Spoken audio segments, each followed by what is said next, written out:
So many employers that we talk to want to do the right thing, and they want to help their employees, whether it's the employee who's been diagnosed or the caregiver. They want to keep these valued employees, but they may not necessarily know how best to do that. And so I think bringing them into the conversation is so incredibly valuable. Did you know that in 2020, there were 53 million caregivers in the United States? And by 2025, this number is expected to grow to 62.5 million. 73% of these caregivers also have a job. They are called working caregivers, and they are invisible because they don't talk about their caregiving challenges. Working Caregivers, the Invisible Employees, is a podcast that will show you how to support working caregivers. Join Selma Archer and Zach Demopoulos on the Working Caregivers, the Invisible Employees podcast as they show you how to support working caregivers. Good morning, good afternoon, good evening from whenever and wherever you are calling in from. We really appreciate you checking out Working Caregivers, the Invisible Employee podcast. I'm Zach Demopoulos. And I'm Selma Archer. Hey, Selma, how are you? I'm great, Zach. I'm so excited about our guest today. We have with us Monica Bryant. Hi, Monica. Welcome. Thank you so much for having me. Welcome, Monica. Thank you for joining us. We're excited to get into what you do today and share with our audience your care experience. But what we start out with is an icebreaker. Can you tell us a little bit about or something very interesting about where you're from, where you live? So I currently live in Chicago, Illinois, and there is an annual tradition where on St. Patrick's Day, they dye the Chicago River green. Wow. What I find hilarious about this is that the river is usually green. They just dye it a brighter green. So I think it's, whether it's interesting or not, I do find it funny. That's pretty cool. Yes. Thank you for sharing that. So Monica, let's start by having you share with us how you came to create Triage Cancer. Was there something in cancer care that you thought was not being addressed? So almost 14 years ago, my co-founder and myself really looked at the landscape of what was available in the cancer community, specifically around education on the legal and practical issues that can arise after a diagnosis. And she and I are both attorneys by training, and we really felt like we had an opportunity to fill a gap in what already existed by providing this education. And a lot of times when I say I'm a cancer rights attorney, the response I get back is, well, what's legal about cancer? And my answer is actually almost everything, from what medication someone has access to what health insurance covers, to what a caregiver's rights are at work if they need to take time off to fulfill their caregiving responsibilities. All of those things are rooted in the law. And a lot of times people don't actually need a lawyer or legal representation. They just need understanding and information about what the law says. And that's really at the core of what we do at Triage Cancer. That's very helpful because it's true. As an attorney myself, there's a legal component to just about everything you do, everything, birth, death, and all that's in between. You got to have a lawyer at some point for something. So thanks for sharing that with us. For our listeners that are unfamiliar with Triage Cancer, can you talk a little bit about how it works and how it's different from the traditional support services for cancer patients? So we're a national nonprofit that, as I mentioned, provides education on the legal and practical issues that can arise after a cancer diagnosis, both for the individual who's diagnosed and the caregivers. And we provide that education through events, materials, and resources. So we host free educational events. We are asked to speak out in the community on these issues. We have tons of, written materials and animated videos. And then we also have a legal and financial navigation program. And that's where people can fill out a form on our website and schedule a call with us where we then get on the phone with them and we try to answer their questions. We explain what options they might have, whether it's understanding how they can take job protected leave and also replace that lost income. Or if it's for an individual who's diagnosed, maybe it's about understanding reasonable accommodations. And so, as I mentioned, so often people don't actually need representation. They just need the information. Yes. And sometimes understanding even what questions to be asking. What should they go back to their workplace and ask about what benefits they might have access to or what options there might be? Oftentimes, I find that people don't know what they don't know, and so they don't even know what questions to be asking. Right. I can't tell you how valuable your services are. Triage Cancer is godsend. I'll be honest with you, because many times in our research that Selma and I've done, caregiving is caregiving. It's unique, it's different, but there's a lot of similar concepts. But when it comes to cancer, it's similar to when someone has a sudden fall and breaks a hip, you get this diagnosis. So a lot of times caregiving is urgent. Like, what do we do now? How does what Triage Cancer do a little different from maybe just your regular services that support cancer families with cancer? Well, we're one of the only national organizations that's dedicated to providing the education. So it's not direct navigation services. It's not clinical navigation services.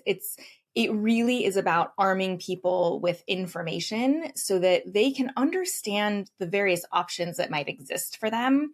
But then they also understand the pros and cons to each of those options so that they can figure out, armed with that knowledge, what really are the best next steps for us to be taking? What path should we go down? And sometimes caregivers will come to us because they're looking for information for their loved one. And then sometimes caregivers come to us because they're trying to figure out what options they have. Do you have, by any chance, because the same time your podcast will be coming out, we have an interview with a real working caregiver, and her story is about how her husband had stage 4 brain cancer and he's doing well. But she shared with us that she felt like she's the one who had to cure cancer. She had to do all these things. And as caregivers like to take upon themselves, right? Put the cape on and go do things. Do you have education around those kinds of things as well? Or just about the cancer journey itself? Well, we certainly do have some information around the psychosocial components to being a caregiver, so stress management. But believe it or not, I look at what we do as part of psychosocial care, because I think that when we're giving people information about the laws and what their options are and what programs exist that might help them, whether that be respite care or whether that be paid leave, if that exists in their state, what we see to be true, and we have evaluation data from our events and our navigation program, is by giving people that information, they report back that their stress and anxiety levels decrease. Wow. That's great. Very beneficial. We've had several guests that are caregiving for patients that have cancer. And one of the things that seems to be consistent with everyone is just how complex the treatment can be. And there's so many stages and, options in terms of chemotherapy, radiation, and all that. But also the inequities and disparities in terms of access to oftentimes those treatments, as well as the education like you're providing around options and cancer itself. How does Triage Cancer work to help patients and caregivers have equal access to information as well as services? It's so true, both the piece around how complex it is, and I'm always amazed when we talk with caregivers because so often they can spout the names of these medications and the dosages and what providers, and it's so complicated. And on top of almost getting, that medical education, they then also have to navigate what are the rights at work? What's health insurance covering? What do I do if there's a denial of care? What happens if I need to go see a specialist that isn't in my plans network? And now all of a sudden, they're also having to become experts in a lot of these legal areas. So on the care, it's challenging across the board, But to your point, Zach, I think caregivers do take on that role so often of having to understand all of it. And then they're often the ones that are actually doing the legwork. So they're on the phone with the insurance company, they're filing the appeal, they're trying to find the doctors. Again, it's about understanding, knowledge is power. And so if we can teach people how to understand how health insurance works, then when they get that denial of care, they know what to do. They don't have to take no for an answer. They have the right to appeal that denial. If they're trying to see an out-of-network specialist because that's the only provider in the country that deals with this diagnosis, like, what do they do? Can they file an exception request? And so it is interesting because oftentimes when I think about sort of where the law differs for caregivers, it is in the employment space, but so often the caregivers also have to learn all these pieces around health insurance and access to care because they're helping their loved ones navigate all of that. With respect to the disparities, it's an absolute truth in this country. And we know that the disparities aren't just around access to care, but we also see it with respect to the financial hardship that people experience. Do you guys do anything in terms of the healthcare systems, like helping educate with healthcare providers, social workers, cancer centers? Are you doing any work with that in that area? We do. So in addition to providing this education directly to individuals who are diagnosed and caregivers, we train healthcare professionals. And one of the reasons for that is that oftentimes it is the healthcare professional who's on the front lines. They're the ones sitting across from the person who's been diagnosed and the caregiver, and they hear maybe the offhanded comment, I'm so stressed, I can't take any more days off work. Or, I don't know how we're going to make it to that appointment because I have to be at work at this time. Or what do I do about this?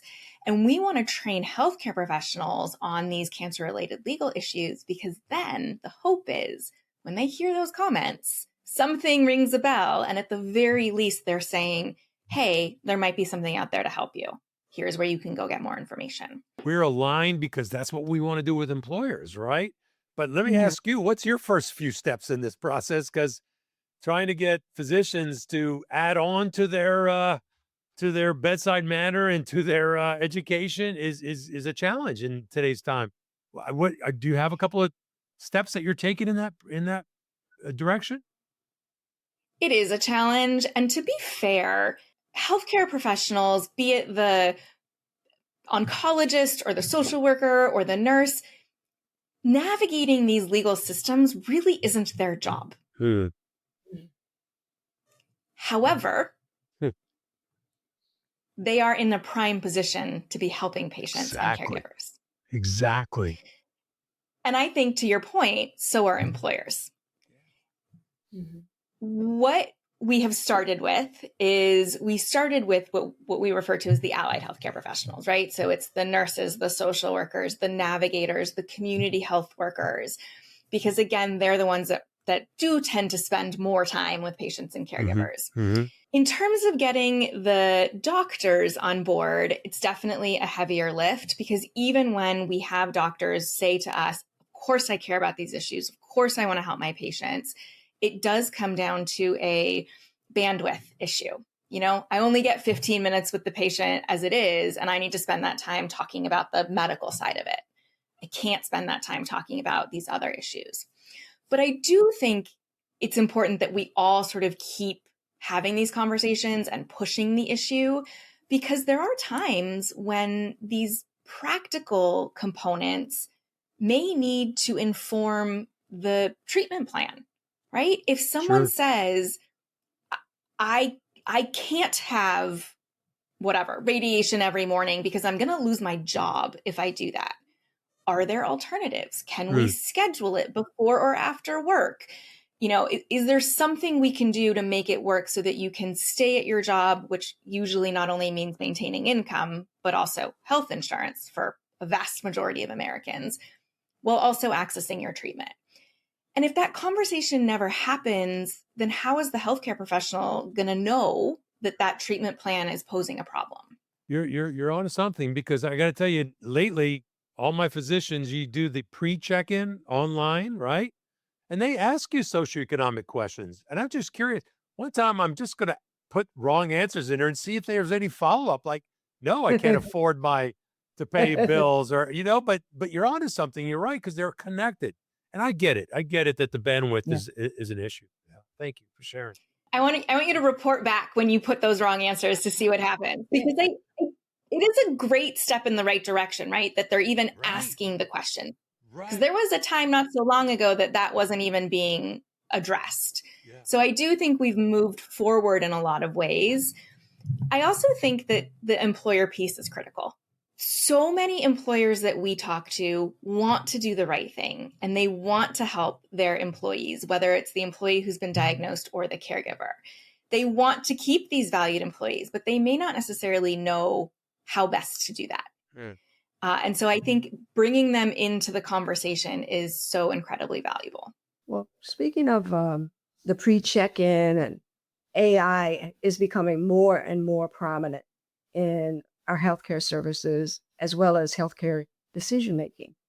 So how do you see balancing the services, the need for AI and the support that we have from AI with the human touch, with, the need for empathy, because computers can't show empathy. We still need that human touch. How do you see drawing that line? What does that look like? Well, the way that I look at AI is it's a tool. Just like the internet became a tool, just like electronic medical records became a tool, AI should be used as a tool. And it, in my opinion, should never replace the human component of it. But where I think there's absolute value is, can it make us more efficient? Can it give us the ability to provide help to more people? Can it support people where they may not have support otherwise? And one example of that is we actually have a tool on our website that's a AI-powered appeals letter generator. So if someone receives a denial from their health insurance company, they can actually upload that information to this free tool, and the tool will draft an appeals letter for them.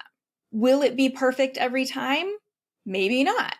But if we're talking about someone who doesn't have a support system or doesn't maybe have someone who has the capacity to do this for them, this at least is one way that they can move forward with the appeals process. That's good. Just a funny comment on the difference between AI and the human touch.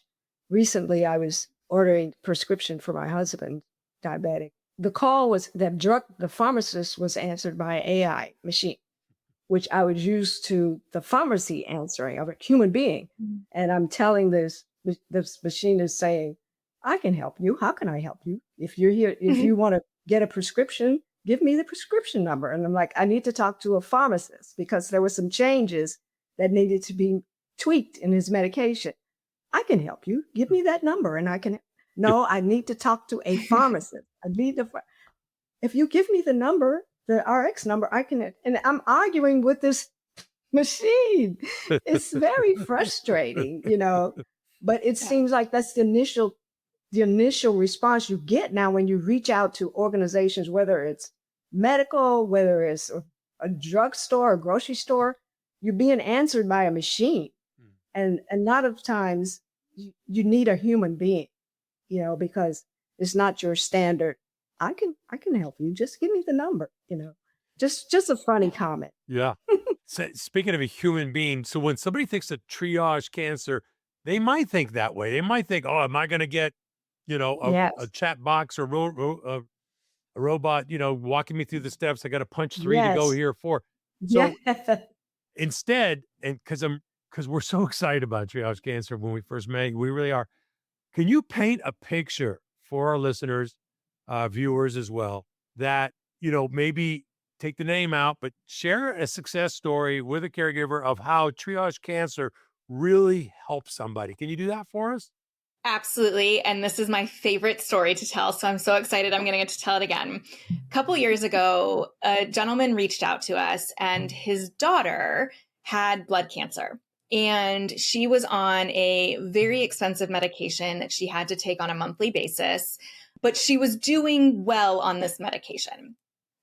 He was a university professor and he had been offered his dream job at a different university. The problem was that the new university's health insurance coverage would not cover this medication that his daughter was currently on. So he called us starting with, I don't think I can take this dream job of mine because I have to keep my daughter alive. Powerful stuff, right? So it's obviously a choice most parents would make, but I was able to say, hold on a minute, there might be another option. And so we talked through the ability to, that once they were on the new insurance, he could file an appeal. It's a formulary exception to basically ask the new insurance to make an exception to cover this medication. The rub was he would have to be on the new insurance first, submit it, get the denial. All that was going to take time, and it was going to mean she was going to miss a treatment. Oh, no.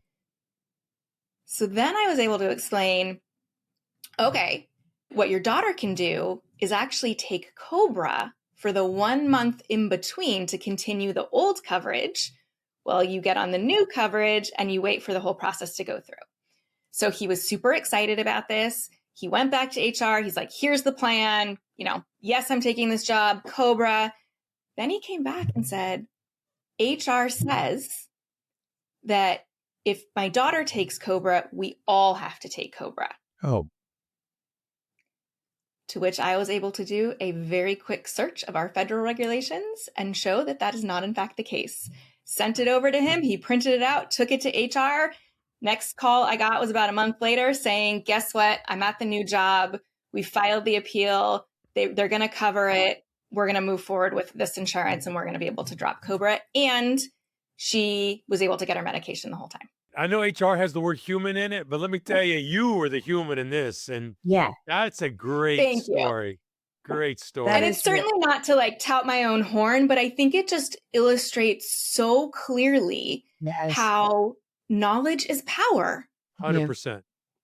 And not only that, but taking the time to understand the issue, helping somebody, you're also probably helping them with their stress on the call. I mean, they already have tremendous amount of stress with their daughter, but wow, that's a great story. That's amazing. That you guys are like superpowers. You're superheroes. You're changing people's lives. That's awesome. That's wonderful. I certainly hope so. I mean, I am of belief that we should all be making the world a better place in our own ways. And this just happens to be the way that I am lucky enough to be able to do that. Awesome. So what do you see as next steps for Triage Cancer? What do you see as the most immediate changes we need to make with regard to the system that we're currently in the cancer care system? Yeah, I mean, there's unfortunately more than one. I think most significantly in the near term is we had some legislative changes happen last year that are going to significantly impact people's access to health insurance. And that includes, the loss of the advanced financial assistance in the marketplace plans. It includes upcoming Medicaid work requirements. And I think, the combination of all of these things, we're going to see millions of people lose access to health insurance. And if that wasn't bad enough, it's not just going to impact people who have marketplace plans or Medicaid. What most people don't realize is that if people don't have health insurance and they need to access medical care, how are they going to do that? They're probably going to go to the emergency room. And then that turns into uncompensated care for hospitals.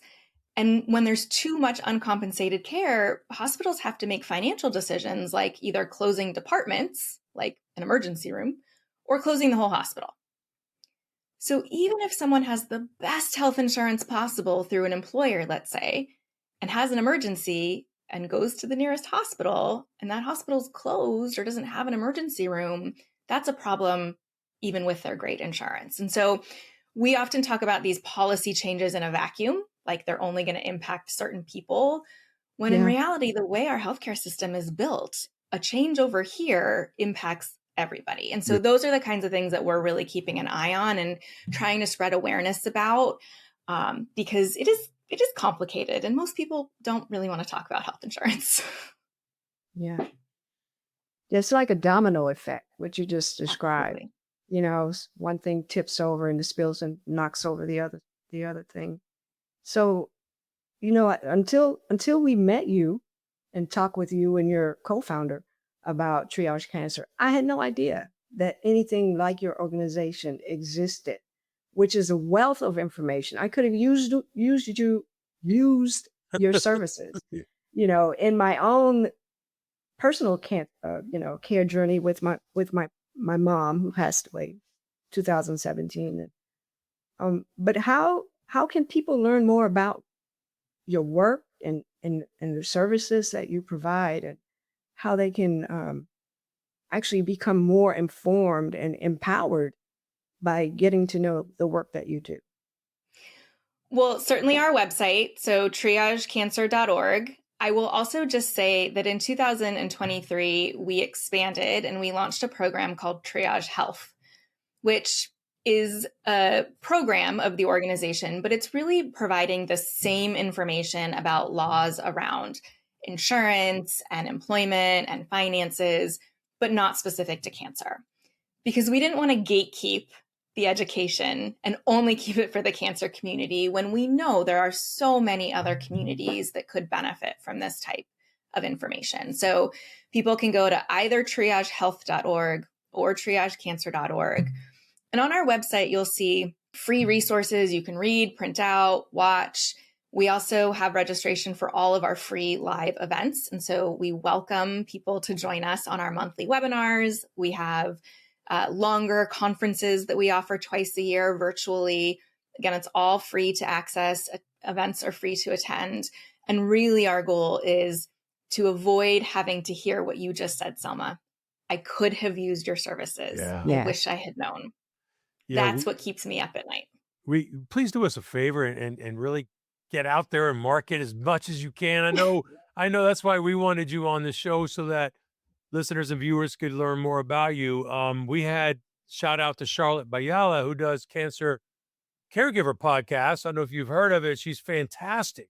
15-minute of meditation and just reality about being a cancer caregiver. But again, the challenge is get it out there, find out more about these important resources. So one more question, Selma, if you don't mind, before you leave. Let's plant a seed in the viewers and listeners' mind. What is one thing that you should share with us right now that we're probably not thinking about, that we need to think about, and make sure we have Triage Cancer by our fingertips in the near future? What's one thing that I guess better way to ask this is, what do you see most common that people say, I wish I'd have known about this? What is the one thing that maybe we can just start thinking about right now? Well, it's a little off the beaten path from our conversation thus far, but I would say that everybody over the age of 18 should have an estate plan. I knew you were going to say that. Yeah. Thank you. But that includes POA, advanced directives, right? Just 100%. Real quick, just tell our audience, what's the difference between a POA, fiduciary, a healthcare advocate, and advanced directives? Because old wills don't have a lot of that stuff in it, right? So if you're the age of 70, maybe 80, 90, you don't have those. So real quick, just tell us the difference. Yeah, so it depends on the state, but what I would say is that everybody over the age of 18 needs to have 3 documents at a minimum. The first is a will that's going to deal with distribution of your property and guardianship of minor children. The second is a power of attorney for financial affairs, and that's where you can name an agent, an individual, to make financial decisions for you if you're still alive, but you are unable to make those decisions for yourself. So the third document is the Advanced Healthcare Directive, and that's going to include a couple different parts. The first is your instructions for healthcare, which sometimes people refer to as a living will. The second is the power of attorney for healthcare. And this is where you can name an agent to make medical decisions on your behalf.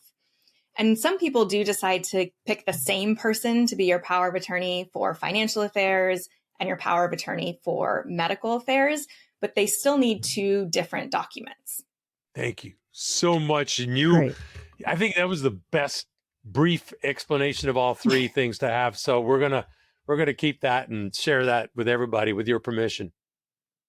Absolutely.